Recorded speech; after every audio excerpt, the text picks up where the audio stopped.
Hi, I'm Anna Roberts, speaking from a makeshift studio in my closet. The cold swallow echoes, the darkness steadies my breath. I promised myself I'd say the truth out loud and see if my voice survives it.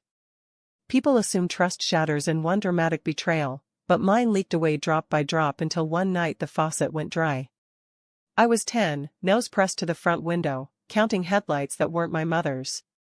She'd called at sunset, "On my way, sweetheart," that stretchy phrase children believe because they don't yet know time can lie. Grandma tucked me in, then drifted off on the sofa. Midnight glazed the street. Still no headlights.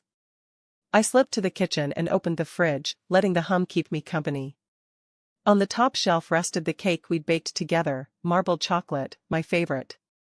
We imagined candles, applause, the first slice shared between us. I lifted the lid, carved a timid corner, and ate it barefoot on cold linoleum.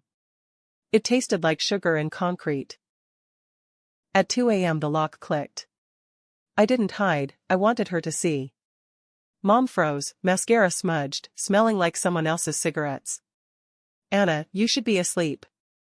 I noticed the clasp on her purse was broken. She saw the plate with the missing wedge and forced a smile. "I brought you something," she murmured, rummaging until keys and receipts spilled out like confessions. Whatever gift she'd meant to bring had vanished, pawned, forgotten, or never real. That image, her empty hand inside that bag, was the epicenter.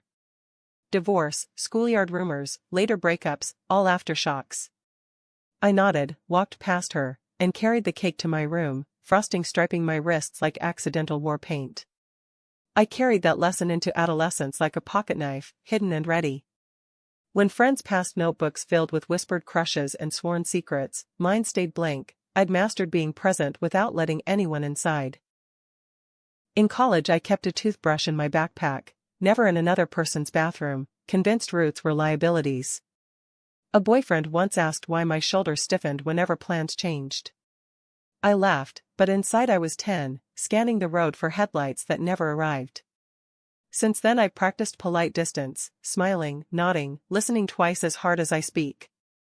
Some nights I still taste that cake, sweet, stale, eaten alone, and remember that promises have flavors, and once they sour, the tongue never forgets.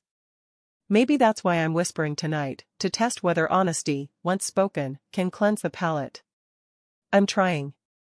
And if you're still listening, know this: trust can grow again, but only after we name the bitterness and set it down.